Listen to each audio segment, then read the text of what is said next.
Madame, Monsieur, bonsoir et bon dimanche. Bienvenue à cette émission de Face à l'actu de ce soir. L'invité est économiste, enseignant, chercheur et acteur engagé du débat public camerounais, membre influent du Social Democratic Front, dont il est deuxième vice-président. Il a été l'un des acteurs, l'un des stratèges de la campagne présidentielle du candidat SDF, donc Joshua aussi, lors du scrutin d'octobre 2025, le scrutin présidentiel, en tant que directeur de campagne. Depuis cette élection, marquée par la réélection du président Paul Biya, le Cameroun traverse une séquence politique particulière. Contestation sur le système électoral, débat sur la réforme des institutions et interrogations sur la recomposition de l'opposition camerounaise. Dans le même temps, la situation économique du pays continue d'alimenter les débats sur la gouvernance et les politiques publiques. Pour analyser donc ces enjeux et décrypter l'actualité politique et économique du pays, nous recevons ce soir le docteur Louis-Marie Capdeux. Bonsoir Doc et vraiment merci d'être avec nous ce soir. Vous êtes de passage à la ville de Douala et vous avez amicalement accepté de nous offrir votre analyse. Bonsoir Dipita, merci une fois de plus de donner la parole aux acteurs politiques et de me recevoir sur ce plateau. Bonsoir à tous les aimables téléspectateurs, nos concitoyens camerounais. C'est avec plaisir que je suis là et que je vais répondre à toutes les questions. Face à l'actu, vous le savez, c'est aussi la rétrospective de quelques sujets de l'actualité tels que traités par la rédaction de STV. On reviendra en quelques traits ce soir sur l'ouverture de la session parlementaire 2026. Chambre haute et chambre basse sont donc réunies à Yaoundé en ce moment. On reviendra également sur cette ouverture d'enquête autour de la problématique de l'or, l'exportation de l'or camerounais. Le président de la République veut y voir un peu plus clair. On parlera de la 40e, de la sortie de la 40e promotion des élèves de l'EMIA qui ont connu cette promotion, qui a connu le triomphe cette année, et quelques autres sujets à la société civile, le REDAC, qui forme un certain nombre d'acteurs. Cela dit, avec l'invité, on va y aller tout de go. Donc, en votre qualité de directeur de campagne à l'époque, vous avez affirmé, avant l'élection présidentielle, que Joshua aussi avait toutes les cartes pour gagner cette élection. Il avait toutes les chances. Alors, avec le recul, comment expliquez-vous l'échec du candidat du SDF? Comprenons-nous bien. D'accord. Il y a eu échec pour entrer à étudier, c'est une chose. Donc Joshua aussi n'a pas été proclamé vainqueur de l'élection présidentielle du 12 octobre 2025. Mais les idées que Joshua aussi a portées, ces idées-là, aujourd'hui, sont en train d'être mises en œuvre. Et c'est deux tableaux qu'il faut complètement séparer et qu'il faut voir. Joshua aussi a déclaré, au moment où il portait sa candidature, que d'autres sont là pour le trône, mais lui, il est là pour le Cameroun. Et toutes ces paroles-là doivent commencer à résonner dans la tête des Camerounais, au moment maintenant que la lucidité commence à revenir. Vous savez que pendant ces périodes de campagne électorale, il y a beaucoup d'émotions et puis les enjeux sont, les coups bas sont permis et tous ces genres de choses-là. Dipita, aujourd'hui, parlons du Cameroun et parlons de ce qu'il faut pour le Cameroun. Vous verrez que nous n'avons pas travaillé pour rien. Alors l'enjeu pour vous, c'était la victoire à l'élection présidentielle ou la promotion, la circulation des idées de Joshua aussi? L'enjeu était que si Joshua aussi n'est pas étudié, les idées de Joshua aussi doivent être étudiées. D'accord. Parce que derrière, c'est le Cameroun qui compte. Beaucoup cachent les idées et mettent en avant l'individu. Et la politique camerounaise a été toujours orientée vers l'individu. Et nous voyons là où ça nous a conduit. En 2026, le Cameroun est en faillite. Parce que les idées et les contributions qui auraient permis de sauver le Cameroun n'ont pas été mises sur la table. Aujourd'hui, nous avons l'occasion de faire ce qu'il faut faire pour que le Cameroun se relève. Mais cela ne peut se faire que si les acteurs politiques acceptent de taire leur ego et de dire que même si ce n'est pas moi, personnellement, qui le fait, au moins, il faut que quelque chose se fasse. Et voici ce qu'il faut faire. Et le SDF est content d'avoir été le seul parti politique à proposer un projet de société, documenté, chiffré. Et vous allez voir que le RDPC, qui n'avait pas de projet de société, est en train de puiser dans notre projet de société pour implémenter. Ça va aussi. Je veux dire que nous avons reçu un certain nombre de candidats du FDC à l'époque, Samuel Iramiyodi, le candidat du PCRN et bien d'autres. Je veux dire qu'un certain nombre de partis politiques ont également des projets. Ils ont eu ce qu'on appelle le manifeste. Mais le manifeste, c'est une déclaration d'intention. Quand vous posez les problèmes du pays, par exemple, la réforme institutionnelle qui va être mise en œuvre au Cameroun maintenant, mais c'est quelque chose qui ne peut pas se limiter au manifeste, à un projet d'intention. Parce que derrière les institutions que l'on propose, on doit dire comment l'on met en œuvre. Quand tout le monde parle de fédéralisme aujourd'hui, nous sommes déjà contents parce que ce sont des idées, il y a 35 ans, ou exactement 36, dans les années 1990. Quand le SDF portait ces idées, on nous prenait pour des fous. Nous sommes aujourd'hui contents que cela ait gagné et que la quasi-totalité des acteurs politiques au Cameroun pensent qu'il faut aller vers le fédéralisme. Et c'est une question de temps. Le Cameroun sera ou redeviendra fédéral. C'est une victoire. Et c'est une victoire sans verser du sang. Et c'est aussi une approche que nous avons choisie de ne pas envoyer les Camerounais au pogrom et de faire en sorte que par la force des idées et des débats, par la force de la conviction, que nous puissions diriger le pays vers ce qu'il faut pour notre pays. Et donc c'est un peu ça. Nous avons présenté un projet chiffré, un projet documenté, un projet se basant, on a fait 3 fois le tour du Cameroun pour collecter les données, pour dire quelles sont les véritables préoccupations aujourd'hui, pour dire voici les problèmes, voilà les solutions. Mais personne n'a fait ça. Cela dit, si nous sommes d'accord que, et puis sont les résultats officiels, les IF n'est donc pas rentré à Itoudi, auriez-vous identifié au moins quelques erreurs, si tant il est qu'il y en ait, stratégiques qui n'ont pas permis un résultat positif à ce niveau-là? Ok, avançons. D'accord. Joshua aussi n'est pas assis aujourd'hui sur le trône du président de la République. Okay. Mais les idées de Joshua aussi sont là. Ou les idées portées par Joshua aussi. Parce que Joshua, c'était... Les gens, on va parler de tout ça. Les gens n'ont pas vu que c'était la force d'une coalition qui était derrière. Et donc, ces idées portées par le mouvement des forces progressistes du Cameroun, ces idées sont là. Maintenant, pourquoi est-ce que nous avons raté le trône? Si c'est de ça que vous voulez parler, je vais dire que c'est en fait parce qu'on n'a pas pris l'orientation populiste. C'est le populisme qui a le vent en poupe aujourd'hui. Le populisme identitaire, disons-le même clairement. Nous ne sommes pas entrés dans le débat identitaire. Et les gens ont eu l'impression que le SDM n'existait pas.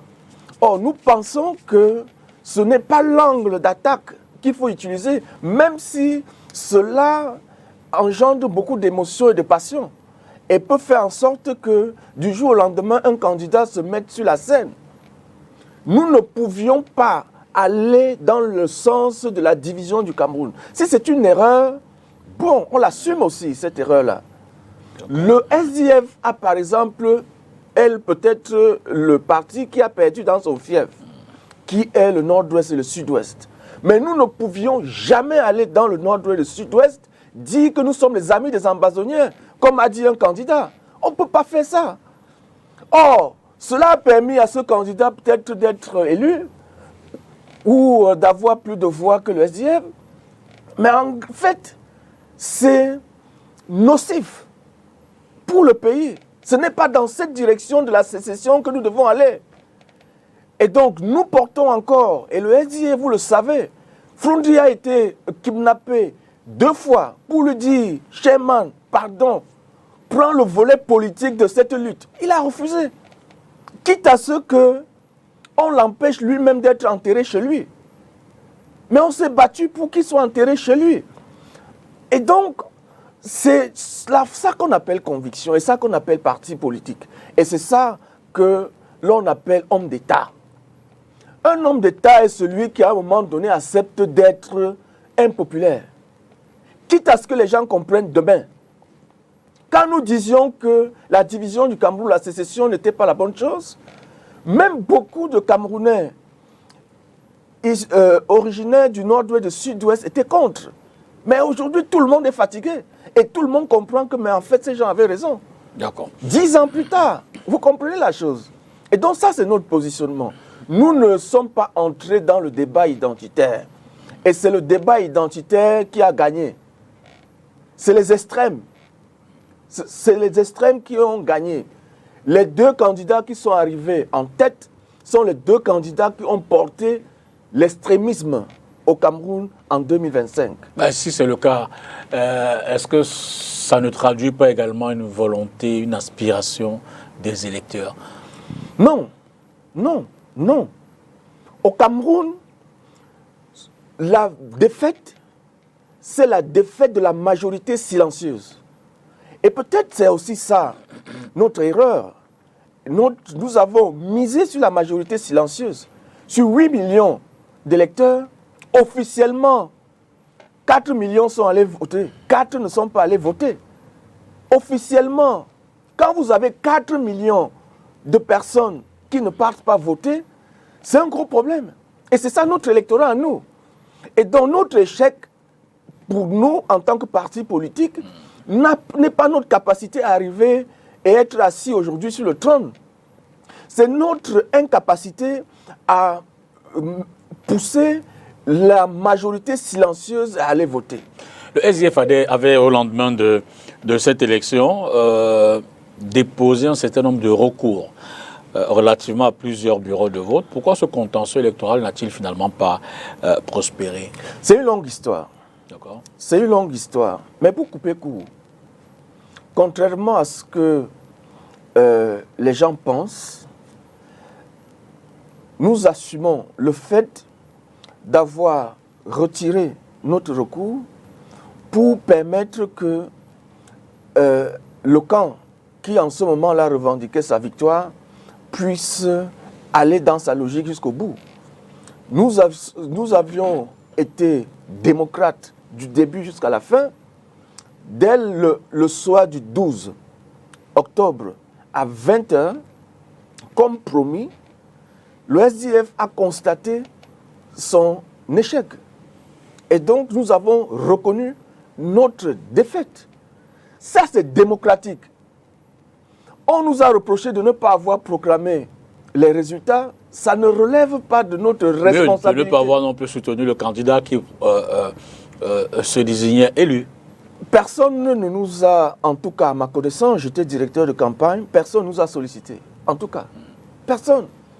Et donc, quand vous allez à une compétition, vous échouez, vous vous retirez et vous laissez les gens avancer. Mais que disaient vos résultats, vos procès-verbaux? À qui les procès-verbaux que vous déteniez attribuaient la victoire? On ne peut pas aller dans ce sens-là. Et je vais vous expliquer. Il y a eu plusieurs acteurs sur la scène. D'accord. Certaines personnes et les gens qui veulent avoir cette information ont eu les moyens pour se déployer sur le terrain et ils ont détourné ces moyens et voulaient nos résultats pour aller justifier leurs moyens. Nous ne leur donnons pas cette occasion-là. Au moins 3 organisations devraient être sur le terrain pour observer les élections. Et ils ont eu de gros financements pour ça. Disons la vérité aux Camerounais. Ils ont détourné cet argent aux États-Unis, en Europe, et ceux qui étaient au pays. Et ils avaient besoin de nos résultats. Nous avons dit, travaillons main dans la main. Le 8 octobre, nous avons appelé à la mutualisation des moyens pour sécuriser les élections. Ils ont refusé de participer pour venir prendre les résultats gratuitement et aller justifier les financements qu'ils ont obtenus. Nous ne donnons pas. Et nous mettrons ces informations à la disposition des Camerounais le moment venu. La vérité, c'est que nous avons perdu. La vérité, c'est qu'il y a eu fraude électorale. C'est ce que nous avons dit. Et il n'y a aucune contestation là-dessus. Nous sommes allés au Conseil constitutionnel pour l'annulation de plus de 15 000 bureaux de vote. Parce qu'il y avait des évidences de fraude. Mais ensuite, ceux qui étaient là disent, vous nous gênez en allant au Conseil constitutionnel. Ceux qui étaient là, c'est qui? Ceux qui revendiquaient leur victoire. Nous avons eu la pression, pas du côté du RDPC. Il faut que les gens le sachent. Ce n'est pas le RDPC qui nous a mis la pression. Et donc, vous gênez notre victoire. On se retire. C'est la moindre des choses qu'on peut faire. Quand vous n'êtes plus en compétition et quelqu'un vous dit, vous créez de l'ombrage, ne nous gênez pas. Et il ne vous sollicite pas. Bon, vous vous retirez. Et c'est ce qu'on a fait. Personne ne peut aujourd'hui nous dire, vous avez été un handicap ici ou là. On s'est retiré, on s'est calmé. On a laissé les gens avancer. Alors on a répondu à ceux qui nous ont sollicités. Pour vous, peut-on dire qu'après ce scrutin, que l'opposition camerounaise est plus divisée que jamais? Divisée, je ne pense pas. L'opposition camerounaise est précaire. Utilisons les termes. C'est-à-dire? Les gens, l'opposition aujourd'hui est fragilisée. Okay. Les gens n'ont plus la capacité et les moyens de se déployer. C'est ça la situation. La situation de l'opposition camerounaise, j'entends trahison par-ci, machin, tout ça. C'est encore des gens qui veulent diviser, ça c'est vrai. Mais la situation réelle, c'est que vous êtes en face, par un parti comme nous, des gens qui combattent depuis 35 ans sans jamais avoir une bouffée d'oxygène. Et qui peuvent être fatigués, qui peuvent être étouffés, qui peuvent être essoufflés. C'est humain, c'est normal. Vous avez des gens qui sont lessivés, c'est normal. Il n'y a aucun athlète et aucun compétiteur qui peut jouer 90 minutes sans s'arrêter si c'est un match de football. Et vous avez des gens qui jouent non pas 90 minutes, on a déjà fait les prolongations 35 fois, ils sont fatigués, ils ont les jambes qui ne tiennent plus. Voilà la situation de l'opposition camerounaise. Et l'adversaire joue sur le fait qu'on est fatigué. Parce que c'est eux qui détiennent l'arbitre. Voilà la chose.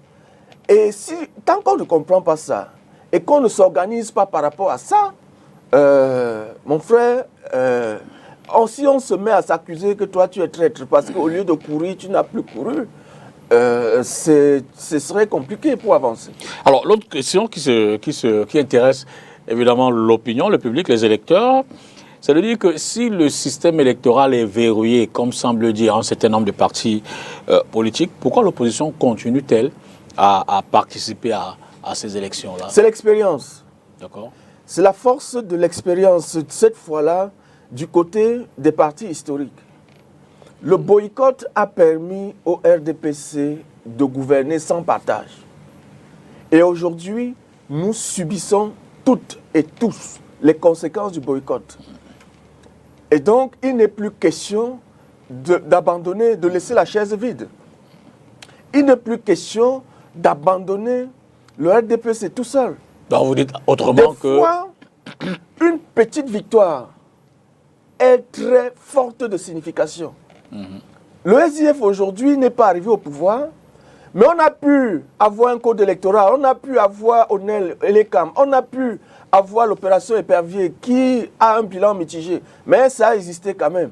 Et dans l'actualité, on a pu pousser à ce qu'il y ait une commission d'enquête sur l'exploitation de l'or au Cameroun. On en parle tout à l'heure. Et donc, ce sont des petites victoires, mais ce sont des petites victoires qu'on ne pouvait pas avoir si on n'était pas dans les institutions. Donc vous dites par exemple pour vous que le FSNC et Satiroma qui entrevoient ne pas participer aux prochaines élections, c'est une erreur. Ils font une erreur. C'est une erreur.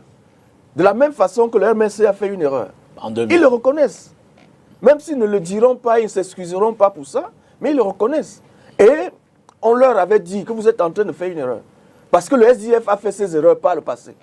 Si en 1997, au moment où on pouvait encore avoir l'équilibre sur la scène politique, le SDF n'avait pas boycotté les élections. Mon Dieu, il n'y aurait jamais eu gouvernement. En 2000. On a commencé en 1997. Ah d'accord, en 1997, oh oui. Et donc, il n'y aurait jamais eu gouvernement sans partage au Cameroun. Et donc, les gens ne se seraient pas sentis entièrement exclus, Absolument. comme c'est le cas aujourd'hui. Et donc, ce sont les erreurs. Il ne faut pas commettre... Quand vous êtes dans une course de relais et vous voyez là où votre coéquipier a glissé, n'allez plus glisser au même endroit. C'est ce qui, moi, me choque sur la scène politique aujourd'hui, et que certaines personnes pensent que pour exister, il faut tuer l'autre. Ce n'est pas le cas. Il faut voir le fruit des expériences des uns et des autres sur la scène, et puis comprendre qu'il ne faut plus commettre les mêmes erreurs. Le SDF lui-même aurait pu s'inspirer des difficultés de l'UPC. Parce qu'aujourd'hui, ce qu'on appelle l'UPCisation du Cameroun, c'est-à-dire que l'émiettement de l'UPC, je pense qu'ils sont aujourd'hui en 16 fractions, c'est quelque chose que tout acteur politique aurait pu voir venir et voir comment on a déstabilisé l'UPC. Aujourd'hui, c'est le SDF qui résiste à cette UPCisation. Ce sont des réalités qui sont là. Et je suis étonné de constater que d'autres partis n'en tirent pas de leçons. Et les autres partis sont aussi en train d'être divisés. Et donc, c'est un mécanisme qui est en place et nous devons pouvoir tirer les leçons de nos différents échecs. Sinon, on tombera là où on a l'habitude de tomber, ou là où les gens sont tombés, et le pouvoir va s'éterniser. Prenons le premier stop de cette émission, on va à la régie, avec Adonis Yamen qui tient cette émission de main de maître. Prendre le premier reportage, il s'agit de l'ouverture de la session parlementaire de mars 2026, top à l'Assemblée nationale, avec la doyenne d'âge qui est montée au perchoir pour le discours d'ouverture. En remplacement de l'honorable Laurentine Kouafeugue, décédé le 22 janvier dernier et pour qui une minute de silence a été accordée, l'honorable Marlise Sopotouté a présidé la plénière d'ouverture de cette session de mars 2026 en sa qualité de nouvelle doyenne d'âge de l'Assemblée nationale. La députée RDPC a donc la charge de conduire les travaux parlementaires jusqu'au renouvellement du bureau de la Chambre qui devra intervenir avant la fin de cette session.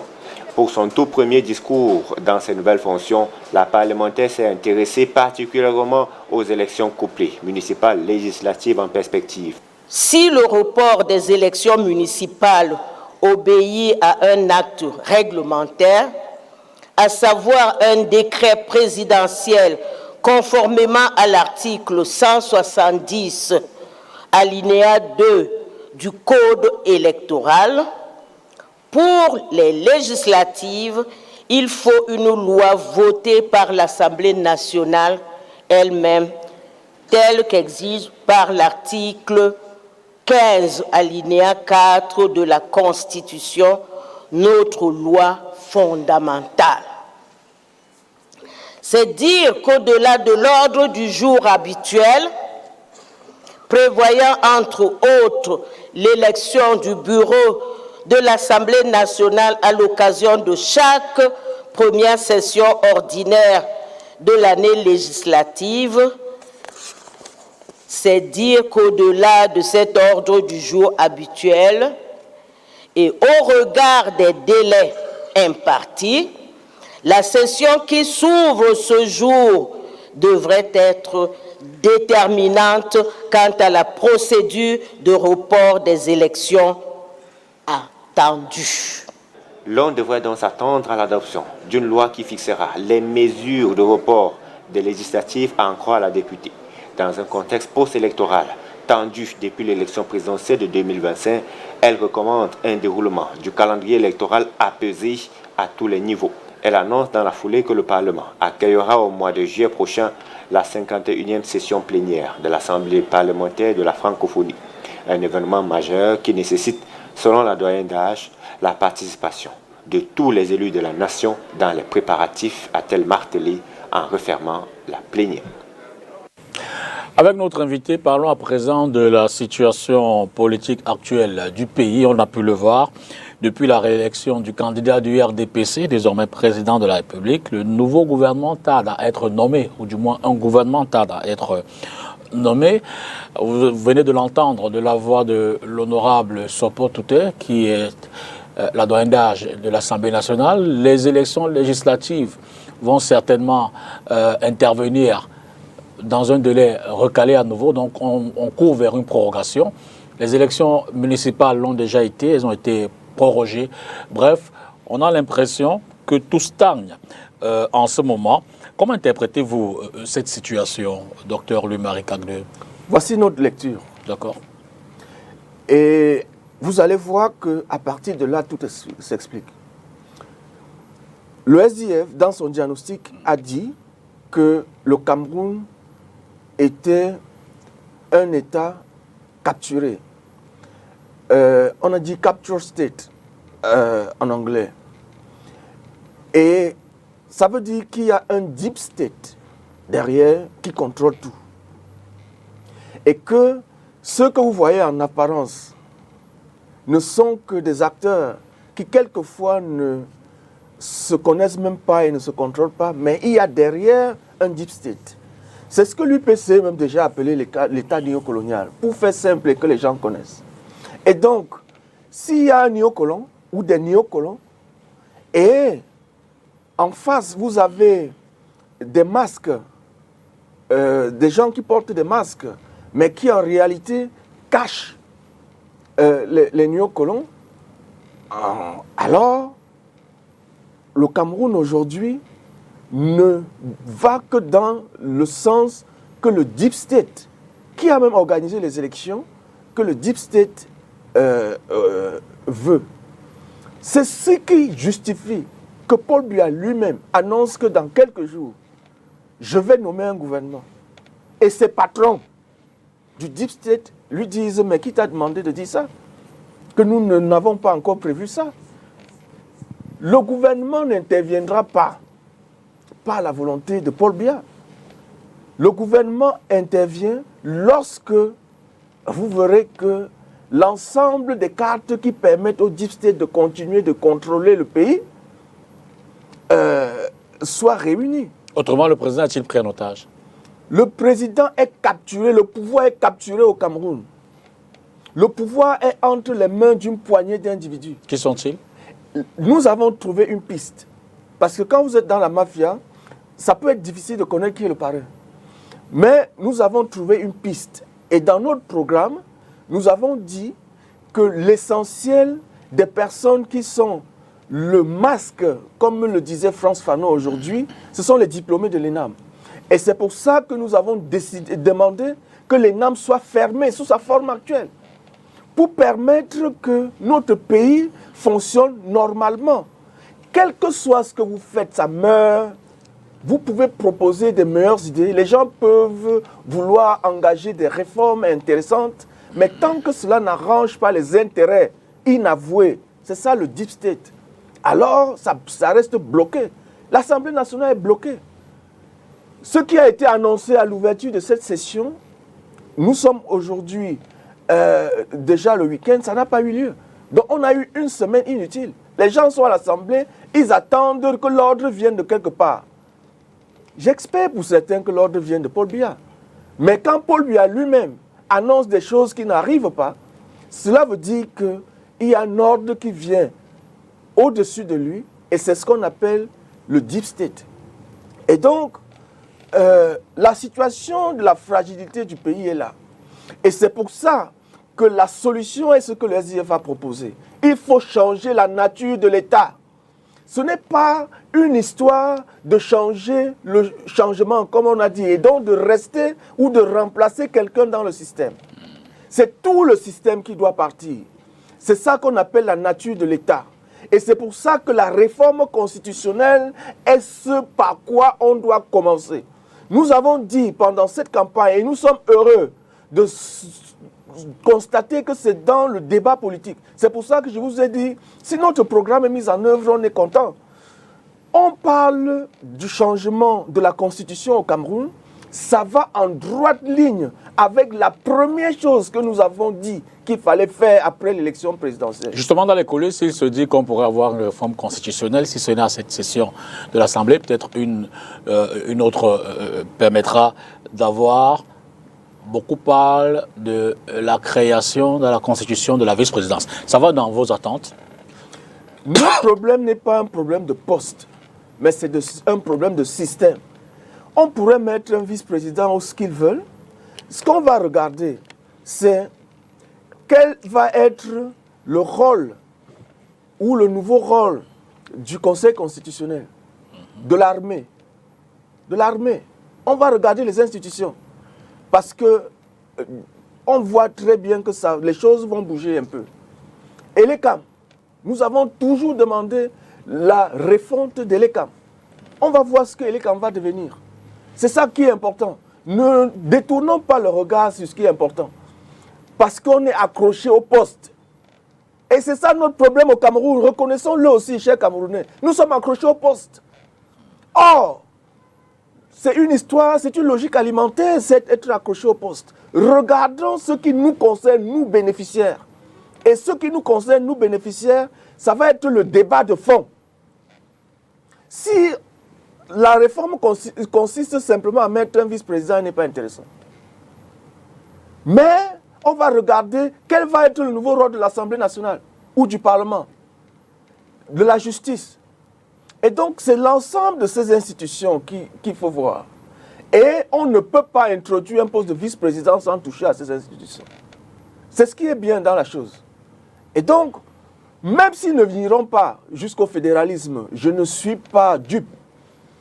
Ils n'iront pas, le pouvoir n'ira pas jusqu'au fédéralisme, mais nous, dans une démarche de lutte, mieux vaut partir de 1 à 2. Et ensuite, on ira de 2 à 3, sans verser le sang. Nous, on ne lutte pas. Depuis 1992, l'option du SDF est que le sang des Camerounais ne doit pas couler. C'est que les Camerounais ne doivent pas aller en prison parce qu'ils veulent s'exprimer. Et donc, nous sommes sur cette logique-là et sur cette ligne-là. Et quand vous êtes sur cette ligne, c'est une ligne à long terme. Et c'est ce qui va se passer progressivement. Et donc, réforme constitutionnelle, c'est la première chose que nous avons exigée et nous sommes contents que cela soit sur la table. Même que ce soit dans le débat, ça peut ne pas arriver. Mais que le seul simple fait que ce soit dans le débat public, c'est intéressant. Et que tout le monde aujourd'hui est favorable à ça, c'est intéressant. C'est pour ça que nous disons que nous avons gagné les élections. C'est pour ça que nous disons que nous n'avons pas perdu notre temps à aller en campagne. Parce qu'au moins les gens ont compris. Au moins quelque chose a bougé. Donc on fait ça. Et pour nous, le gouvernement doit intervenir après tout ça. Parce que ce sera un nouveau Cameroun. Faire un gouvernement avant, le SDF aurait été contre. Et les gens nous auraient accusés d'être ceci ou cela. Mais la réalité, c'est que c'est après la réforme constitutionnelle, c'est après les nouvelles institutions, que nous pouvons, sur cette base-là, maintenant dire qui dirige. Autre sujet de coulisses, on parle d'un découpage territorial qui pourrait reformater complètement la carte électorale avec la création qui sait peut-être de nouvelles unités administratives pour davantage désengorger ce qui semble être touffu en ce moment. Une telle initiative, le SDF en a-t-il conscience? Le SDF anticipe-t-il? Oui, et oui. C'est ça les institutions. C'est ça les institutions. Je vous dis, ça ne viendra pas seul. Il y a le recensement général de la population. Absolument, que le Premier ministre a... Il y a le recensement général de la population. Chez Cameroun, il fallait faire ça. Et nous devons être contents d'être allés aux élections. Pour ça, au moins pour ça, il fallait faire ça. Nous sommes combien? Nous avions dit que la première chose que les Camerounais réclament, c'est la citoyenneté. Vous avez dans ce pays plus de 15 millions de personnes qui ne savent pas ce que vous êtes, s'ils sont Camerounais ou pas. Ils n'ont pas d'acte de naissance, ils n'ont pas de carte nationale d'identité. Ils ne savent même pas si leur localité appartient au Cameroun ou pas. Messieurs, nous sommes allés à Gobo. Pour entrer dans l'arrondissement de Gobo, il est plus facile de passer par le Tchad.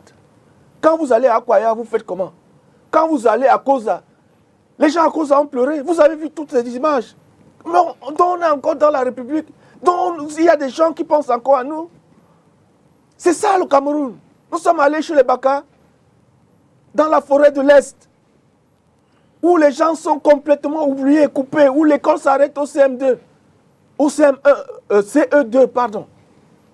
Regardons tout ça. C'est d'abord ça, la part du citoyen. Cessons de faire la politique pour les autres. Franchement, hein, en octobre, la personne qui aurait été à étudier, c'est aussi, hein. Et les Camerounais auraient gagné quoi? Les gens sont morts ou seraient morts parce que nous les aurons poussés pour qu'ils aillent mourir pour un individu. Et la part des Camerounais, c'est quoi? Là, je ne comprends pas. Si Joshua aussi était étudié, les gens seraient morts. Nous aurions pu envoyer les gens dans la rue. Ah, d'accord. Même nous, 1%, là, c'est 55 000 personnes.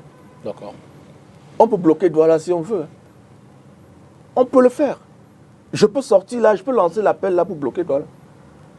Si c'est ça, si on doit passer par là. Et donc, je dis, et j'ai oublié ça. Quand on parle de Deep State, on nous a informé longtemps à l'avance qu'on aura 1%. Le Deep State a fait son travail. Vous voulez dire que les élections ont connu une répartition? Je dis qu'il y a eu fraude massive. C'est une mascarade qui a eu lieu. On l'a dit. Nous ne contestons pas ce qui se... Nous n'en avons pas les moyens. En politique, il faut savoir aussi compter sur ses forces. Parce que la politique, c'est aussi le rapport de force. Mais ce n'est pas parce que nous n'avons pas les moyens de la lutte et que nous n'envoyons pas les gens mourir que nous ne tenons pas au Cameroun. Comprenons-nous bien. Avez-vous des éléments pour illustrer ces fraudes? Messieurs, chez moi, dans le Hong Kong. Oui, mais je veux dire que vous le dites à la télé. Mais comment on peut matérialiser tout cela schématiquement? Le débat n'est pas celui-là. Nous avons accepté les résultats. Et l'histoire connaîtra ce qui s'est passé. D'accord. Nous avons pris la peine de sécuriser les données. Enlevons donc la déclaration suivant laquelle des fraudes ont été massives. Les gens doivent être tranquilles sur cette question. D'accord. Ce que j'étais en train d'expliquer, c'est que la réforme territoriale, le recensement général de la population, c'est le b.a.-ba. Absolument. C'est le b.a.-ba. Il y avait beaucoup d'injustices dans ce pays.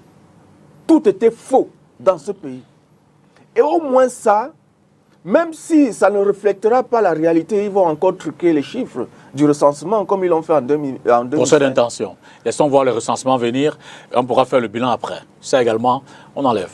Je vous laisse poursuivre. Non, je peux vous donner les éléments factuels sur le découpage territorial et les conséquences. Absolument. Quand vous avez une ville comme Bafoussam qui n'a que 2 députés, c'est faux. Non, non, ça je suis d'accord. Oui, bon, ce n'est pas un procès d'intention. Non, non, mais je veux dire qu'on ne peut pas dire aujourd'hui que le recensement qui aura d'ici peu, donc le Premier ministre a... Je n'y crois pas trop, mais je dis que quel que soit le chiffre... Ça, c'est une chose. Quel que soit le chiffre... On ne peut pas d'emblée dire que ce ne sera pas correct. Ce sera mieux d'avoir ces chiffres et de partir sur cette base que de n'avoir rien. C'est ce que je dis. Absolument. Et je dis que mieux vaut 1 que 0. C'est ce que je dis. Mais l'idéal, c'est d'avoir au moins 10 sur 20. D'accord. Voilà. Donc, la solution, c'est d'aller vers là. Et c'est ce qu'il fallait dans ce pays. Et nous sommes très contents qu'on soit au moins à ce niveau-là. On va prendre le deuxième reportage de l'émission. Nous sommes d'accord que les résultats de l'élection présidentielle ont été définitivement proclamés par le Conseil constitutionnel. Et les fraudes massives que vous annoncez là, ça, c'est un passé quelqu'un dirait ça relève de l'imaginaire. Donc on va peut-être pas s'y attarder. Parlons à présent, et c'est un sujet qui vous concerne également, de cette commission d'enquête finalement décidée par le président de la République sur l'exportation des quantités d'or inexplicables. Le Cameroun déclare un certain nombre de quantités et les pays importateurs du minerai camerounais, eux, ont un chiffre souvent 10 fois au-delà. C'est le député et président du SDF, Joshua aussi, qui avait porté cette voix au niveau de l'Assemblée nationale, interpellant ainsi la nation, les députés, mais surtout le gouvernement. On l'a rencontré à Yaoundé. Suivez plutôt ce reportage. 10,9 tonnes. S'adressant aux membres du gouvernement au cours d'une récente session parlementaire, l'honorable Joshua aussi dénonçait un trafic illicite des ressources naturelles dans plusieurs parties du pays. Ce qui, selon le président du SDF, fait perdre près de 1000 milliards de francs CFA au pays qui peine pourtant à se développer. Au niveau des Émirats arabes unis, le niveau de déclaration à l'import était de loin supérieur au niveau de déclaration à l'export au Cameroun. Donc ça allait de 4 kilos exportés au Cameroun officiellement à plus de, je crois, 12 tonnes, si je ne me trompe pas, l'importation au niveau des Émirats arabes unis. Et donc il y a un problème fondamental, et ça c'est un seul exemple. Donc si on prend les autres minéraux, si on prend les autres pays, on verra bien qu'il y a beaucoup de nos ressources qui échappent au fisc. Suite à ces multiples interpellations, le secrétaire général de la présidence de la République, sur instruction du chef de l'État, vient de diligenter l'ouverture d'une enquête au secrétaire d'État à la défense chargée de la gendarmerie sur le trafic illégal de l'or au Cameroun. Mais le chairman du SDF y accorde très peu d'attente. Quand vous prenez les mêmes qui sont à l'origine du problème, c'est-à-dire l'exécutif, pour essayer de régler ce problème, vous ne pouvez qu'arriver au même travers, vous ne pouvez qu'arriver au même problème. Donc pour moi, j'attends pas grand-chose, mais c'est déjà une bonne chose que le gouvernement ou l'exécutif ait pris note du cri parlementaire sur la malgouvernance dans l'industrie extractive. Moi, je suis convaincu que nous pouvons lever au-delà du double du budget de la République du Cameroun en ressources fiscales venant du potentiel minier qui est le nôtre. Et c'est ce que je veux atteindre. C'est-à-dire qu'on ait au moins 10, 12, 14 000 milliards qui rentrent dans les caisses de l'État chaque année pour faire vivre notre pays venant des industries extractives, plutôt que d'ouvrir une enquête aujourd'hui qui va chercher les complicités, qui va chercher les coupables, qui va chercher des individus qui ne nous apportent rien. Il suggère cependant l'ouverture d'une enquête parlementaire sur ce sujet qui est au centre d'une forte crise sociale au Cameroun. Voilà donc le président national du SDF. Pour vous, une commission nationale indépendante aurait été plus... vous aurez préféré cette formule? Parce que j'ai entendu dire votre président que ce soit l'exécutif même qui mène l'enquête, ce serait comme se tirer une balle dans la jambe. Oui, mais il est allé plus loin. D'accord. Et c'est ça la vision. Nous, on préfère porter la vision de notre projet. Excusez-moi que je vende notre projet et le projet de mon parti sur ces questions et sur beaucoup d'autres. Nous sommes aujourd'hui pour la justice correctionnelle et non pour cette justice répressive. Et c'est ce qu'il a dit vers la fin. Vous allez enfermer tout le monde, ça nous apporte quoi? Vraiment, nous avons des pays comme la Suisse qui ne réfléchissent pas comme ça. Vous ne prenez pas un homme d'affaires pour fermer, vous ne prenez pas, ça ne nous apporte rien. Ce qui est important, c'est de récupérer les ressources. C'est ça qui est intéressant pour le citoyen que je suis. Que tout ce monde-là aille en prison ne m'apporte rien. Le gouvernement qui est à Kondengui nous a déjà apporté quoi? Et donc les Camerounais doivent aujourd'hui être réalistes.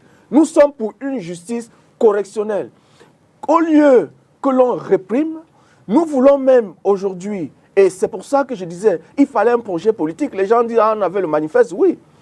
Nous avons dit que le budget du Cameroun, qui est de 8 000 milliards aujourd'hui, pouvait être de 15 000 milliards. On m'a dit, on finance comment?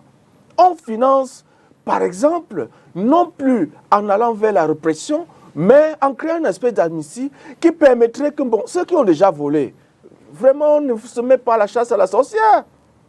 Ça va conduire notre pays au bord de l'instabilité. Ceux qui ont déjà volé ont volé. Mais on les ramène pour investir ce fruit-là au pays et créer la richesse. Parce que c'est plus de 10 000 milliards en circulation. C'est pour ça que les immeubles poussent au Cameroun comme des champignons. Puisque les gens veulent blanchir de l'argent. Un autre fait sur lequel nous avons travaillé, c'est que le Cameroun est la plateforme du blanchiment d'argent. Or, ce blanchiment d'argent se passe au noir. Tant que c'est au noir, ça ne sert pas l'économie. Il faut que ça rentre dans le circuit formel et que cela permette de faire des investissements productifs. Et c'est là où on est. Et c'est pour ça que, et c'est ça qui va être utile aux citoyens. Que de dire qu'on enferme quelqu'un pendant 20 ans, 30 ans, on crée de la souffrance dans sa famille et c'est tout ça. Nous, on ne veut pas que les Camerounais souffrent. Nous sommes entrés sur la scène politique en disant « so far, don't finish ». On ne doit jamais s'écarter de ça. Est-ce que l'autre pan de cette approche n'est pas l'inéquité qui peut être créée? Vous dites que ceux qui ont volé, d'accord, mais les victimes de ces vols, les gens meurent parce qu'ils manquent des comprimés souvent dans des centres médicaux. Monsieur il y a des écoles qui ne sont pas construites. On ne va pas réécrire l'histoire. Il faudrait s'arranger à ce qu'on ne vole plus. Qu'est-ce qu'on fait des gens qui ont favorisé le vol? On va prendre le voleur, on va ramasser tout le gouvernement pour enfermer. Qu'est-ce qu'on va faire? Dans notre projet, on est réaliste. Réaliste veut dire quoi? Vous gagnez aujourd'hui, et les gens qui sont les artisans de la haine là n'ont rien compris parce qu'ils n'ont jamais été dans les institutions, ils ne comprennent pas. Permettez que je critique. Vous gagnez aujourd'hui.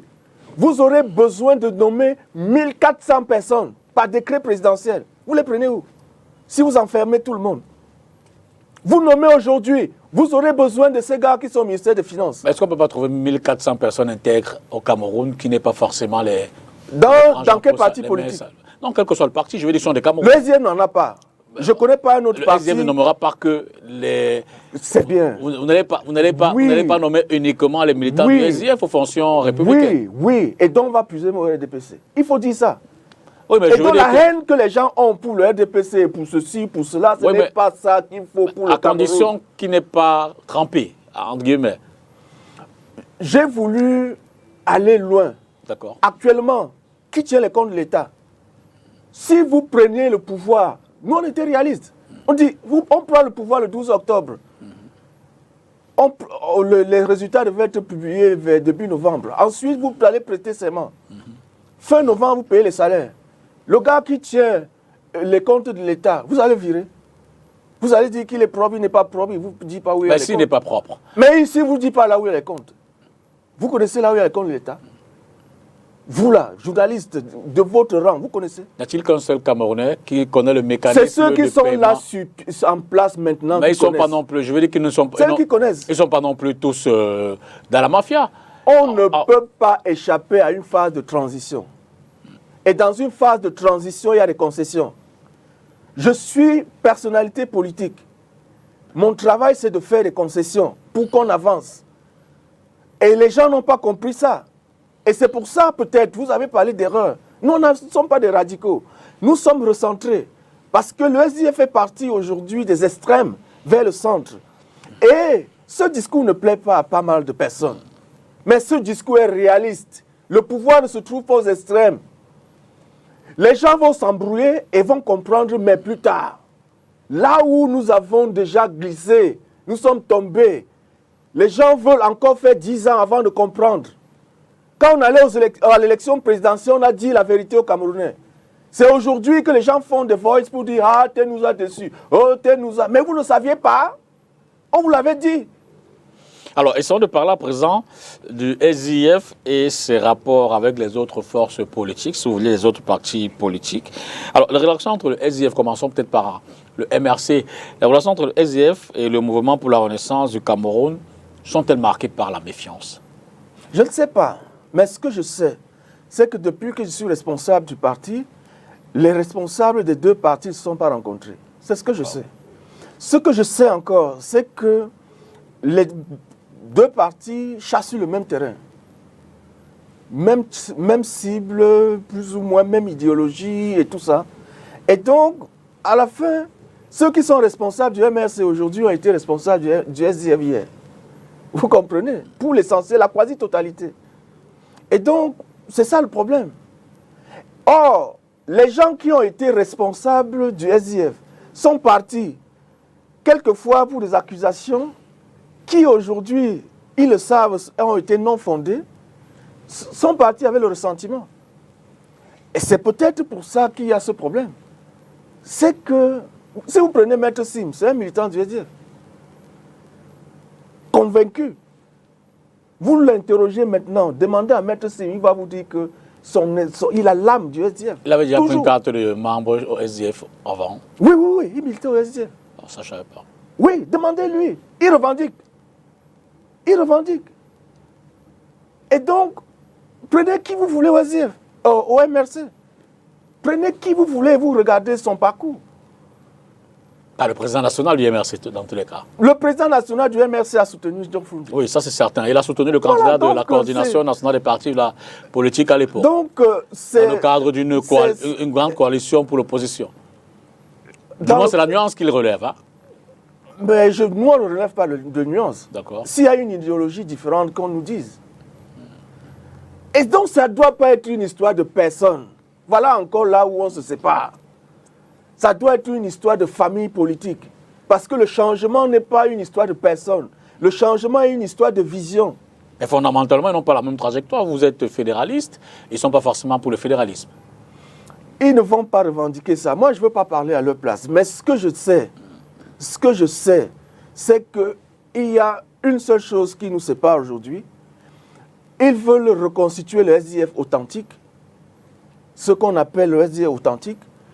Le SDF authentique avait une faiblesse, je le dis, il était aux extrêmes. Et nous, on n'est plus aux extrêmes. Pour moi, c'est la différence fondamentale. Les personnes qui, au SDF, étaient aux extrêmes sont sorties pour aller au MRC. Et ils font de l'extrémisme au MRC aujourd'hui. Quelquefois, le président national du MRC lui-même ne se reconnaît pas dans tout cela. Et c'est le dilemme dans lequel le SDF s'est retrouvé toutes ces années, où il y avait toutes ces personnes. Si vous allez dans la ville de Bafoussam, tous les responsables du MRC étaient les responsables du SDF. Ils font au MRC ce qu'ils faisaient au SDF. C'est ça la situation. Alors vous l'avez dit tout à l'heure, vous appréciez grandement leur positionnement quant aux prochaines élections. Ils ont décidé de revenir véritablement conquérir les places, que ce soit les élections locales, du moins les municipales ou les législatives. Allons jusqu'au bout, parce que ce sont des gens qui ont dit oui, non, ils tournent comme des girouettes. Et ça aussi, c'est une faiblesse que j'observe pour ce parti politique. Leur position n'est jamais fixe. Et donc, rien ne dit que dans 2 jours, dans 3 jours, ils ne vont pas tourner. Ils tournent comme une girouette au gré du vent. Et c'est ça aussi la logique populiste que nous, on ne soutient pas. Ce n'est pas l'actualité qui conditionne notre prise de position. Nous avons dit, voilà notre ligne, on reste sur cette ligne-là, on maintient le cap, quel que soit le vent qui souffle. Et c'est ça la situation. Il faut déjà qu'ils aillent aux élections et on se comprendra qu'effectivement, ils vont jusqu'à la fin de la logique. En 2020, c'est à la dernière minute qu'ils ont dit qu'ils n'allaient pas. Alors qu'un mois à l'avance, ils avaient dit que le boycott était une erreur. Donc, on verra. D'accord. Parlons de vos relations avec le PCRN, le Parti camerounais pour la réconciliation nationale, parti de Cabral Déby. Vous avez des contacts permanents? Vous avez une approche? Très bons contacts. D'accord. Et les Camerounais doivent savoir qu'on nous accuse de n'avoir pas fait la coalition, de n'avoir pas mutualisé, de n'avoir pas machin truc. 2 choses. 1, nous ne voulons pas fermer la porte aux jeunes. Nous étions pour que la solution n'est pas de s'attaquer. Le SDF et le PCRN ne s'attaquent pas. Vous n'allez pas voir quelque part nos militants en train de se confronter. Parce que les 2 partis n'ont pas donné l'ordre. Un mot d'ordre allant dans ce sens-là. Ce qui est quelque chose de fondamental. la solution n'est pas que l'on cogne les têtes. La solution est qu'on aille aux élections à 2 tours. Permettez aux jeunes de s'exprimer. Rien ne sert aujourd'hui de dire à Cabral Libby, ah, tu es un petit frère, il faut t'aligner, sinon tu es un traître. Ça ne marche pas. J'étais très content. Et il faudrait que vous, les journalistes, vous mettiez ça en avant. Iodi a été la révélation de l'élection présidentielle du 12 octobre 2025. Il fallait lui donner la parole. Il fallait montrer aux jeunes que la politique est une bonne chose. Comment nous faisons pour intéresser la jeunesse si on met toujours des vieux devant? Et donc, il faut que Cabral Libby existe. Nous avons parlé jusqu'à la fin, jusqu'au dernier jour. Mais qu'est-ce qui a manqué pour que vous fassiez que c'est peut-être une coalition? On a mutualisé nos efforts pour surveiller le vote et pour sécuriser les votes. D'accord. Je le dis, nous n'avons pas fait un communiqué pompon, machin, tout, etc. parce que tout ça est stratégique. Et je dis aujourd'hui, et ça vous comprendrez le poids de tout ce que je vous ai expliqué. Seul le SDF et le PCRN vont écrire l'histoire du 12 octobre 2025. C'est pas prétentieux. Ce sont les 2 partis qui ont couvert l'ensemble du pays. Ce sont les 2 partis qui avaient au moins un projet politique. Ce sont les 2 partis qui ont travaillé sur le terrain pendant 7 ans, on a vu. C'est les 2 partis. Un parti d'opposition, parce que le RDPC peut répondre à ces critères. Ah, peut-être que je n'ai pas vu le RDPC sur le terrain, mais quand je passais quelque part, on me disait que je voyais les traces du PCRN. D'accord. On a fait 3 fois le tour du pays. On est allé dans tous les arrondissements, partout. Je voyais quand même les traces du PCRN. Donc quand les gens ont fait l'effort d'implanter le parti, les gens ont fait l'effort de travailler, on voit.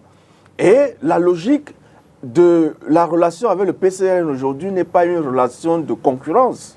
Non, c'est une relation de mutualisation. Et je pense que cette mutualisation va marcher.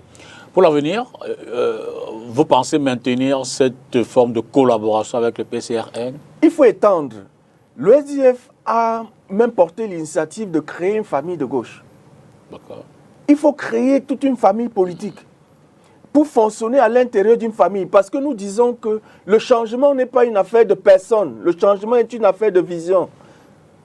Et vous me permettez d'appuyer cela avec mon activité d'hier qui a été de rendre hommage au premier économiste camerounais et le premier économiste de l'Afrique noire francophone, c'est Osende Afana, qui portait des idées et qui n'a pas accepté d'entrer dans le gouvernement d'Ahidjo parce que c'était un gouvernement capitaliste.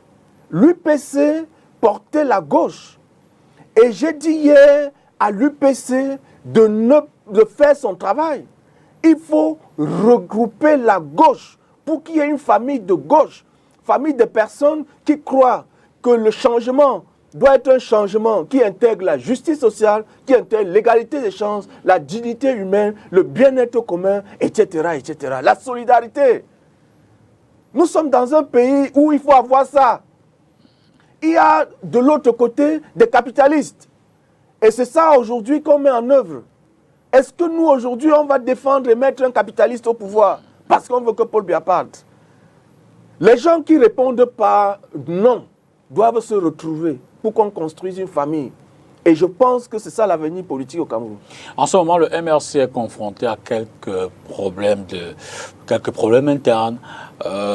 L'exclusion, par exemple, de Okala Ebode, l'ancien trésorier national adjoint, qui finalement porte plainte à son parti. Il estime qu'il n'est pas exclu. Il est contre le retour à la tête du parti de Maurice Kamto, qui, comme vous le savez, avait démissionné pour être porté par le Malinem lors de l'élection présidentielle. Vous avez une lecture par rapport à tout cela, ces crises internes, que vous avez d'ailleurs connues à une certaine époque au sein du SDF? Vraiment, c'est une affaire interne. C'est une affaire interne au MRC. Et nous ne pouvons pas, en tant que responsables politiques, intervenir dans leurs affaires si on n'est pas invité. Vraiment, je préfère observer, voir ce qui va se passer. Mais je vous ai dit que ce parti devrait tirer les leçons des partis qui ont existé avant. D'accord. Il ne faut pas faire comme si la politique avait commencé en 2018. J'explique toujours ça à leurs militants. La politique n'a pas commencé en 2018. Et donc, il faut tirer les leçons des difficultés que les autres ont eues pour ne plus tomber dans les mêmes travers. C'est ce que j'ai dit. Alors, n'empêche qu'on a le sentiment que l'opposition passe plus le temps à se combattre. Ça se voit, et d'ailleurs vous le releviez tout à l'heure, sur les réseaux sociaux, à travers de belles piques, sur les plateaux de télévision souvent. Donc, elle passe plus de temps à se combattre qu'à combattre le parti au pouvoir. Qu'est-ce qui peut expliquer cela? On parlerait d'ego, d'idéologie qui ne vont pas ensemble. Comment, en tant que cadre du SDF, vous pourriez l'expliquer? Laissez que je m'adresse aux aînés. Pour moi, aujourd'hui, on a une génération d'aînés qui cherche à étouffer les jeunes. Même dans l'opposition. Les ascenseurs sont bloqués. Et c'est peut-être ce qui donne le sentiment que vous avez là. Dans combien de partis est-ce que les jeunes peuvent exprimer leurs sentiments sans être exclus? Dans combien de partis? Et aujourd'hui, vous voyez la multiplicité des partis parce qu'il y avait un mécanisme qui ne permettait pas la démocratie interne. C'est ça le problème. Quand vous prenez les presque 400 partis politiques enregistrés au Cameroun aujourd'hui, au moins 200 sont issus du SDF. Au moins 200 leaders sont issus du SDF. Il y avait un mécanisme avant. Depuis que nous sommes responsables du parti, nous avons exclu personne. C'est d'ailleurs pour ça que les gens ont l'impression qu'il y a trop de problèmes au SDF. C'est la démocratie interne que nous voulons développer parce que les mécanismes étaient là. Sauf qu'on peut utiliser certains textes contre d'autres. Nous n'avons exclu personne depuis 2023. Malgré toutes les trahisons qu'il y a à l'interne, on les laisse à leur place. Et c'est ça ce qu'il faut mettre en avant. Vous ne m'avez pas permis, par exemple, vous avez parlé seulement de 2 partis politiques, nos relations avec 2. Vous n'avez pas parlé du UNDP, vous n'avez pas parlé du FSNC. Bon, FSNC, moi, on est arrivé, mais je vous laisse développer. Et donc, quand vous prenez simplement les 5 derniers mois, c'est encore le candidat du SDF qui s'est déplacé pour aller vers ses aînés. L'inverse ne s'est pas fait. C'est Joshua aussi qui est allé voir le Premier ministre Bello Bouba en tant qu'aîné. C'est Joshua aussi qui est allé voir le ministre Issa Chiroma dans leur domicile, dans leur petit salon. Tout pouvait se dire et tout pouvait se négocier là-bas. Mais il y a un moment donné où les grands frères doivent jouer le rôle de grands frères. Quand les petits viennent vous voir, ce n'est pas parce que les petits ne peuvent pas. Je résume les choses comme ça. Et donc l'ego que vous dites là, n'est pas du côté des petits. Ne dites pas que parce que Yodi a déposé sa candidature là, l'ego. Non! Non, c'est pas ça du tout. Quelle était l'approche de la rencontre avec ces autres leaders, UNDP, FSNC? Mutualisation. D'accord. Mutualisation. Il s'agit d'aller voir les grands frères et dire voilà comment on fonctionne. Mais il s'est passé quoi? Vous avez parlé des relations.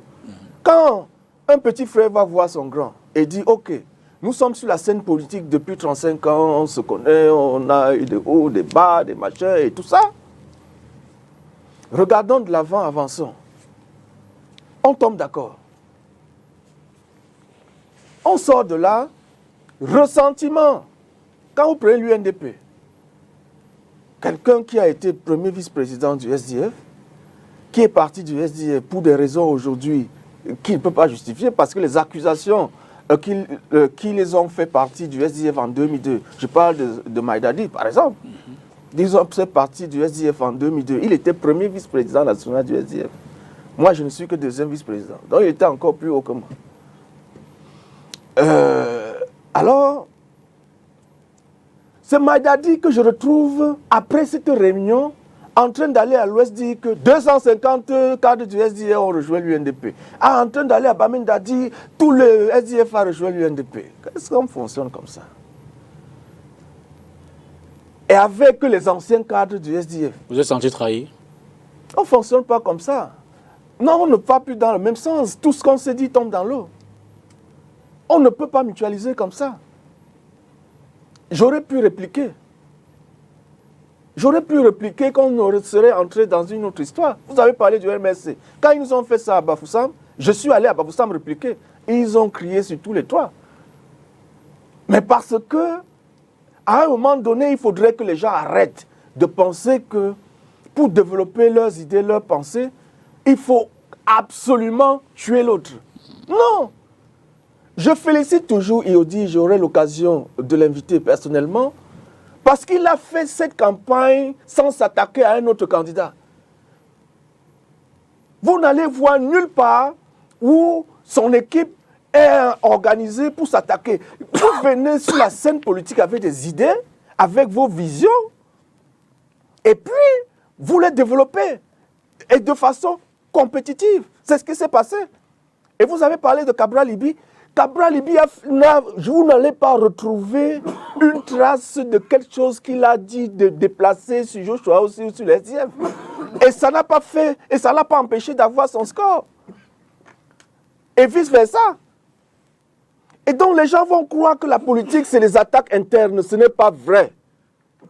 Je voudrais que cette ancienne façon de faire la politique aussi évolue vers cette jeunesse-là qui comprend les enjeux de société et nous permettre de faire aussi des choses comme ailleurs et de faire des choses correctement. Voilà la situation. Donc, les petits frères sont allés vers les grands frères. J'ai insisté sur le fait que le 12, le 13, le 14, ceux qui revendiquent avoir gagné ne vous passent même pas un coup de fil pour dire que vraiment, comme vous voyez là, retrouvons-nous. Nous ne sommes pas restés quelque part comme ça et puis quelqu'un a frappé la porte et on a dit n'entrez pas. Pour que des gens commencent à dire ah vous êtes des traîtres. On n'est pas des lèches. J'allais dire quelque chose. Heureusement que vous ne l'avez pas dit. Non. La dignité humaine, c'est ce que l'on défend. C'est ce que l'on défend. Que les grands frères sachent aussi aller chez les petits. C'est ça, c'est tout. D'accord. Retournons à la régie pour prendre le triomphe de la 4e promotion de l'EMIA, dont la cérémonie a eu lieu à Yaoundé cette semaine. Sous le commandement du colonel Roger Nanzengue, commandant de l'EMIA, les lauréats de la 40e promotion de l'école militaire interarmée se déploient dans la cour d'honneur du quartier général. C'est le grand jour. Après des mois de formation théorique et pratique, ils sont désormais prêts à servir la nation. Et c'est le chef des forces armées, ici représenté par le ministre délégué à la présidence chargé de la défense, qui leur donne approbation au cours de cette cérémonie de triomphe, comme le veut la tradition. Ils sont soit lieutenants, soit sous-lieutenants, venus du Niger, du Gabon, de la Guinée, de la Côte d'Ivoire, de la Centrafrique et du Cameroun. À la suite de la remise de leurs épaulettes, Joseph Betty Assomo leur délivre le message de félicitations du président Paul Biya et ses recommandations fortes aux jeunes militaires. Il vous faudra cultiver sans relâche l'excellence professionnelle par un travail assidu, une recherche constante du perfectionnement et une maîtrise rigoureuse de l'art militaire. Vous devrez éviter la facilité et la complaisance pour faire de la compétence votre marque distinctive. En toutes circonstances, vous devrez être intellectuellement alerte, moralement correct et physiquement apte. Ils seront en outre déployés sur le terrain des opérations pour apporter leur contribution dans la résolution des crises sécuritaires qui secouent le pays. La formation n'était pas facile, mais j'ai tenu le coup grâce à l'obéissance, la persévérance. Donc, je suis vraiment heureuse en ce jour. Je remercie le bon Dieu, je remercie mes parents de m'avoir permis d'entrer dans cette prestigieuse école. Et aujourd'hui, je suis très fière de triompher. En ayant en esprit le nom de baptême de leur promotion, paix intégration et développement, presque le chef de l'État. Parlons à présent des questions économiques avec notre invité. À la base, beaucoup ne le savent pas, le docteur Louis-Marie Kagdou est un économiste. Vous avez récemment déclaré donc, que le Cameroun est surendetté et proche d'une faillite économique. Vous restez sur cette affirmation-là. Pour vous, quels sont les indicateurs qui vous permettent de l'affirmer tout de go? Le Cameroun est en défaut de paiement. C'est simple. Nous sommes déjà en défaut de paiement. Par rapport à nos engagements, nous ne pouvons plus payer nos factures. Et disons, c'est des choses simples pour qu'on nous comprenne à la maison. Nous ne pouvons plus payer nos factures. Nous sommes obligés de nous endetter pour payer nos factures. Nous sommes obligés de nous endetter pour rembourser d'autres dettes. Pour parler simplement, je peux utiliser d'autres termes techniques, mais nous sommes dans le cadre de la communication.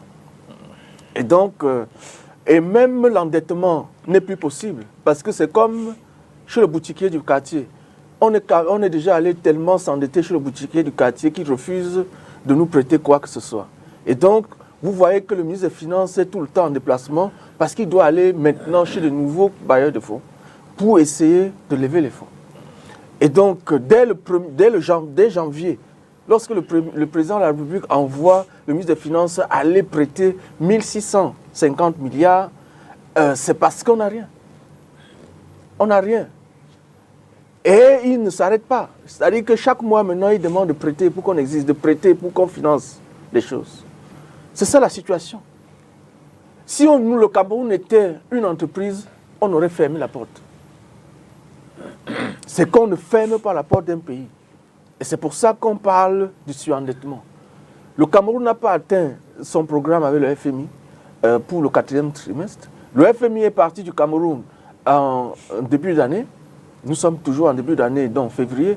Le FMI est parti du Cameroun pas avec une note positive, en indiquant clairement que nous sommes au bord du surendettement. Et le conseil d'administration du FMI pourrait malheureusement nous pousser au bord du surendettement. Une fois que nous aurons fini avec la phase constitutionnelle, donc toutes ces réformes qui sont à l'Assemblée nationale maintenant, je suis très sûr qu'on va passer à une phase de crise économique. C'est-à-dire, il y aura encore augmentation du carburant. Il faut que les gens s'attendent à ça. Avec la crise, déjà que depuis le début d'année, simplement entre janvier et mars 2026, les prix ont doublé sur le marché. Si on ne dit pas toute cette vérité et dit aujourd'hui que nous sommes arrivés vraiment à la croisée des chemins, c'est là où il faudrait que nous dépassions les clivages. Les Camerounais sont obligés aujourd'hui de s'asseoir autour d'une table et de dire « réglons nos problèmes ». Si nous continuons à foncer dans le sens de l'affrontement, de la division, alors nous tous, on devra d'ici le mois de juin passer à peut-être une phase violente de la crise qui se profile à l'horizon. Et tout le monde observe cette contrariété ou contradiction. Le Cameroun regorge de beaucoup de ressources naturelles, des richesses, mais n'arrive pas à en créer. Je veux dire qu'on a par exemple pris la matière première tout à l'heure, l'or, mais sur le plan industriel, on observe qu'on n'a pas forcément de quoi transformer tout cela sur le plan local. Quelles sont les réformes urgentes à entreprendre? C'est la politique économique. C'est pour ça que, encore une fois, ce n'est pas un problème d'individu. Parce que tant que nous sommes dans la même politique qu'on appelle la croissance équilibrée, qui consiste à vouloir investir dans tous les secteurs à la fois, alors qu'on n'a pas les moyens de l'investissement, quand on est arrivé au niveau où nous sommes là, il faut, identifier des secteurs où nous avons des avantages comparatifs. Prendre un ou deux. Ensuite, y mettre le peu de moyens que nous avons. Notre budget d'investissement, c'est seulement 2 000 milliards. Et donc, avec les 2 000 milliards, essayons de nous concentrer sur un secteur d'activité et puis nous faisons en sorte que ce secteur-là serve de locomotive pour tirer les autres secteurs. Parce que ce n'est même pas seulement de dire l'agriculture. Parce que l'agriculture est un secteur très vaste. C'est très vaste. Et donc, il faut partir sur 2 leviers au Cameroun aujourd'hui. Le premier levier, c'est dans notre projet politique, justement, nous avons identifié 12 produits ou 12 secteurs agricoles que nous pouvons utiliser pour, d'ici 1 an, transformer notre paysage économique et permettre de créer localement la richesse. Il faut créer ces locomotives-là. Le Cameroun importe, si je vous donne très comme ça rapidement quelques secteurs, au lieu de continuer d'importer le riz, nous avons la possibilité de produire localement le riz et nous obtiendrons le résultat dans 3 mois. Or, la logique capitaliste aujourd'hui trouve plus intéressant pour les opérateurs économiques d'importer que de produire localement. Et donc, ils se sont tous mis à l'importation. Et ils ont détruit des filières locales. C'est pour ça que nous ne devons pas être d'accord avec les capitalistes. C'est pour ça que nous ne devons plus aller dans ce sens-là. 2, si vous prenez le poisson, simplement le poisson, tout ce que je dis là représente au minimum 200 milliards par an dans le budget de l'État. Si nous produisons localement le poisson avec ces 200 milliards, vous comprenez que nous allons booster très rapidement le secteur. Et nous n'avons pas besoin d'être scotchés sur le maquereau. Parce qu'on va nous dire, ah, le maquereau se pêche en haute mer. En Ouganda, ils ne mangent pas le maquereau. Dans d'autres pays, moi je viens du Tchad, ils ne mangent pas le maquereau. Et donc, le Camerounais aime aussi la carpe. Le Camerounais aime aussi le mâcheron. Le Camerounais aime aussi la sciure. Et donc, ça, ce sont des choses que nous pouvons faire chez nous. Et les gens, finalement, mangent ce qu'ils voient et ce qu'on met à leur disposition. Je vais terminer. Au lieu de faire le café, le cacao, on a encore mieux. C'est l'avocat. L'avocat, c'est l'or vert. Et le marché de l'avocat est en pleine expansion dans le monde entier aujourd'hui. 3 ans, nous récoltons déjà. Et donc, nous avons dit, concentrons-nous sur ce sur quoi nous pouvons avoir l'avantage comparatif. Le Cameroun peut être la première puissance de l'avocat dans 5 ans. Un seul mandat nous suffit. Quels sont les dérivés de l'avocat qui nous permettraient de... C'est l'industrie cosmétique, c'est d'abord l'industrie alimentaire nationale. D'accord. Le paradoxe de notre économie, c'est l'économie des devises. Et donc ce que l'UPC appelle l'économie néocoloniale, c'est ça ce que les Osende Afanda ont combattu. C'est que nous faisons la course aux devises. Des devises qui ne nous permettent pas d'acheter des biens que nous avons besoin. Et donc c'est un paradoxe. Il y a eu dans l'actualité quelque chose qu'on a intitulé, la presse a dit, scandale au port de Douala. Je ne vais pas regarder ce qui est scandale, on dit, la banane pourrie au port de Douala. La banane pourrie au port de Douala alors que les gens meurent de faim à Douala. C'est incompréhensible. Nous produisons pour exporter et nous affamons nos populations. Notre approche économique n'est pas celle-là. Nous produisons pour le marché national, pour combler le besoin de nos populations et nous n'exportons que l'excédent. C'est ça ce qu'il faut faire. Et c'est ça ce que toutes les économies mondiales font, sauf nous autres. On meurt de faim alors que nous avons les produits qu'on exporte. Ça n'a pas de sens. C'est le même cas pour le bois, c'est le même cas pour tout. On peut prendre tous nos secteurs. La logique, c'est ça. On cesse. Ali Bongo l'a fait. Il est parti du pouvoir pour d'autres raisons. Mais on ne peut pas verser l'eau du bain avec le bébé. Il a lancé en 2012 le programme Graines. Aujourd'hui, certains opérateurs, par exemple, dans les filières tomates, vont dire au Cameroun, ah, c'est parce qu'on n'amène plus nos tomates au Gabon et machin et tout ça qu'on a des problèmes au Cameroun. C'est vrai en partie. Mais la raison, c'est qu'au Gabon, en 2012, Ali Bongo a lancé le programme Graines. Aujourd'hui, le Gabon est autosuffisant et le Gabon n'a plus besoin de nous. Le Gabon n'a plus besoin de nous. Au contraire, le ministre du Commerce camerounais nous a informé, quand on a eu la crise dans le secteur de l'huile de palme, ah, j'ai bloqué la production gabonaise. Donc, il bloque la production gabonaise pour alimenter le Cameroun. Parce que le Cameroun a un déficit de près d'1 million de tonnes.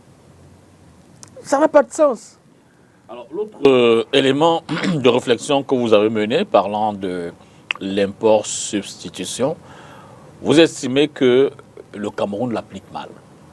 Oui, parce que on croit que l'import substitution, c'est par exemple de cibler certains secteurs industriels. La première chose depuis 2022, quand le gouvernement nous dit « Ah, nous sommes… » depuis 2021, on en parle, et dans la loi de finances, on en parlait avant, hein, mais le gouvernement, depuis 2000, dans la SND 30, nous explique import substitution. Donc ça a commencé en 2021, et donc dans la loi de finances 2022, qu'est-ce qu'ils ont fait? Quand je dis qu'on applique mal, ils ont donné l'incitation seulement à la banane.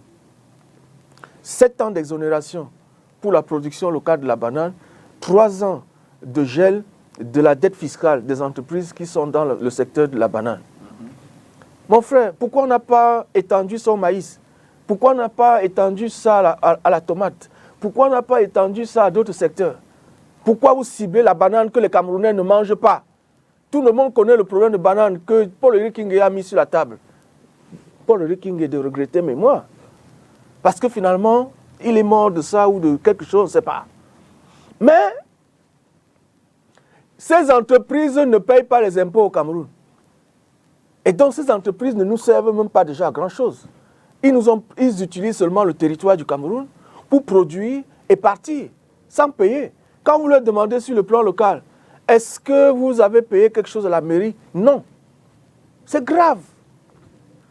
Et cette banane-là, il y a des stations d'emballage dans les plantations. Immédiatement, ça sort, ça part. Ce n'est pas bon. Et donc, quand nous avons toute une loi de finances pour encourager un secteur comme celui-là, qui n'a aucun impact sur la consommation locale et sur l'économie nationale, c'est inutile. D'accord. Et vous pouvez voir ça, ce n'est pas qu'une histoire des Français, il y a aussi les Chinois. Vous pouvez voir ça, les carrières. J'ai demandé à un maire où on puise la pouzzolane, on puise le sable pour aller faire les carreaux sur la route de Kribi, à Lukunje. J'ai demandé au maire combien il gagne. Il m'a dit que les recettes de la mairie sont moins de 6 millions. Par an. C'est acceptable ça? Est-ce que c'est acceptable? Et donc, on tue notre économie, on a mal appliqué. Ce n'est pas ça la logique. La logique, c'est de permettre que ceux qui sont dans la production locale soient encouragés pour doubler leur production. On n'est pas là pour chasser quelqu'un. On utilise l'approche de cluster. L'approche de cluster, c'est qu'on ne fait pas ce qu'on a, le gouvernement, nous, on a fait interdit. Vous, l'opposition, quelquefois, peut-être nous, on ne communique pas aussi bien, mais l'opposition fait pas mal de choses dans les institutions. À Nanga et Boko, ils avaient prévu donner 700 hectares, exproprier des villages, pour donner 700 hectares à un individu. Exproprier 12 villages, donner 700 hectares à un individu, pour qu'il fasse l'agriculture de seconde génération. Un vrai serpent de mer. Ce n'est pas ce qu'il faut faire. Ce qu'il faut faire, c'est qu'il ne faut pas exproprier les gens. Il faut structurer les producteurs à la base pour leur permettre d'être capables de produire selon les normes du marché. Ensuite, faire des clusters, c'est-à-dire les agréger pour qu'ils soient capables de livrer le marché, que ce soit des chaînes industrielles. Est-ce que ça marche? On me dit non, ça ne va pas marcher. La seule entreprise rentable au Cameroun, au sens de la gestion normale, c'est la Sodecoton. Et c'est le modèle que la Sodecoton applique. La CDC est en faillite et vit de la perfusion de l'État. 14 autres entreprises publiques comme la CDC sont en faillite et vivent de la perfusion de l'État. C'est-à-dire que le Cameroun s'endette pour faire marcher des entreprises comme la CDC, pour faire marcher des entreprises comme Camtel. Plus de 400 milliards de dettes. C'est normal. Ça n'a pas de sens. D'accord. Reparlons de la société civile et le REDAC, le réseau de défenseurs des droits humains en Afrique centrale, qui a procédé cette semaine à la formation de quelques acteurs de leur secteur pour porter encore plus haut leur message. Regardez ce reportage. Face à la restriction des libertés publiques, face à la restriction de l'espace civique au Cameroun et au Tchad, Le réseau des défenseurs des droits humains en Afrique centrale, REDAC, mène la réflexion sur la rédaction d'un plaidoyer efficace qui devra être porté devant les instances régionales et internationales. Réflexion qui a conduit à la formation des enquêteurs sur la documentation transnationale des violations de l'espace civique. Et cette formation est juste le début, en fait, de cette enquête transnationale là sur les violations de l'espace civique ou la fermeture de l'espace civique en Afrique centrale en général et en particulier au Cameroun et au Tchad. Donc aujourd'hui, à la fin de cet atelier, nous espérons que nous aurons déjà des enquêteurs qui sont aptes d'abord à reconnaître c'est quoi l'espace civique, c'est quoi les violations de l'espace civique et pouvoir documenter justement les cas de violation de l'espace civique dans l'application de collecte de données que nous avons élaborée.